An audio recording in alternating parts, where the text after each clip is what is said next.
Ametujenga juu ya msingi wa mitume.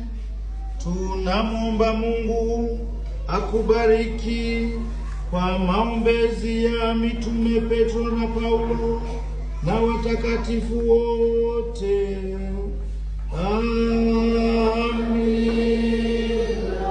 Na kwa msaada wao Mungu akufanye wewe kuwa shahidi wa kweli katika kila jambo, kwa maana yeye ndiye amekuita katika kipindi hicho cha miaka 50 ya ukatekista, akusindikize katika maisha yako ya hapa duniani na mbinguni.